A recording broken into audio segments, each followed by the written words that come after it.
అంగన్వాడీల చలో విజయవాడ ఉద్రిక్తంగా మారింది. నిన్న చలో విజయవాడకు పిలుపునివ్వగా భారీగా తరలివచ్చారు. ప్రభుత్వం చర్చలకు పిలవకపోవడంతో ధర్నా చౌక్లోనే రాత్రి సైతం ధర్నా చేశారు. నిద్రపోతున్న అంగన్వాడీలపై తెల్లవారుజామున పోలీసులు దాడి చేశారు. అంగన్వాడీలను చుట్టుముట్టి అరెస్టులు చేశారు. అనంతరం ఏలూరు, సత్తెనపల్లి, నరసరావుపేట పోలీస్ స్టేషన్లకు తరలించారు.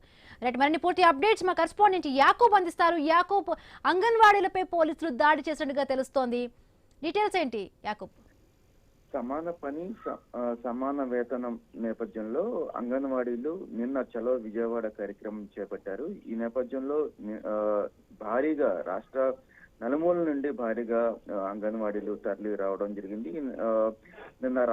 నిన్న సాయంత్రం వరకు ప్రభుత్వం నుండి ఎటువంటి సమాచారం లేకపోవడంతో వాళ్ళని ఎవరు పిలవకపోవడంతో అక్కడే బైఠాయించడం జరిగింది. తమ సమస్యలు పరిష్కరించే వరకు ఇక్కడే ధర్నా చౌక్ లోనే ఉంటాము అనేది కూడా చెప్పడం అయితే జరిగింది. ఈ నేపథ్యంలో అర్ధరాత్రి పూట పోలీసులు పర్మిషన్ లేదని, ఉదయం ధర్నా చేయడానికే పర్మిషన్ ఉందని అక్కడ నుండి ధర్నా చేస్తున్న మహిళలను అక్కడి నుండి పూర్తి స్థాయిలో వెహికల్స్ పెట్టి అరెస్ట్ చేసి పోలీస్ స్టేషన్ లో పంపించడం జరిగింది. ఈ నేపథ్యంలో కొంత చాలా వరకు అంగన్వాడీలు పోలీసుల మధ్య కొంత తోపులాట జరిగింది. కొంత వాగ్వాదం కూడా చోటు చేసుకున్న పరిస్థితి. మరో పక్కన మీడియా పై కూడా పోలీసులు ఆంక్షలను విధించారు.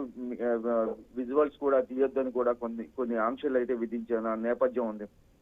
మరో పక్కన అంగన్వాడీలు అయితే పూర్తిగా ప్రభుత్వానికి మద్దతు తెలుపుతూనే ప్రభుత్వం గత 2 సంవత్సరాల క్రితం చెప్పిన విధంగా అంగన్వాడీలకు పూర్తిగా భద్రత ఏర్పాటు చేయాలని, అదేవిధంగా తమ సమస్యలను పరిష్కరించాలని, అందుకోసమే చలో విజయవాడ కార్యక్రమం నిర్వహించామని కూడా చెప్పారు. ఈ నేపథ్యంలో 2 సంవత్సరాలు గడుస్తున్నా సరే మాకు ఎటువంటి ఫలితం అందలేదనేది కూడా ఆవేదన వ్యక్తం చేశారు. ఈ నేపథ్యంలో అర్ధరాత్రి పూట పూర్తిగా పోలీసులు పెద్ద ఎత్తున మోహరించి వాళ్ళందరినీ తొలగించడం, కొంతమందిపై పోలీసులు దాడి చేయడం, కొంత అంగన్వాడీలు అయితే చాలా వరకు సీరియస్ అయిన పరిస్థితి. ఈ నేపథ్యంలో పూర్తిగా వాళ్ళందరినీ అరెస్ట్ చేసి పోలీస్ స్టేషన్ల కింద పక్కన కృష్ణలంక, అదేవిధంగా పక్క జిల్లాల్లో పోలీస్ స్టేషన్లకు కూడా పూర్తిగా తరలించడం జరిగింది.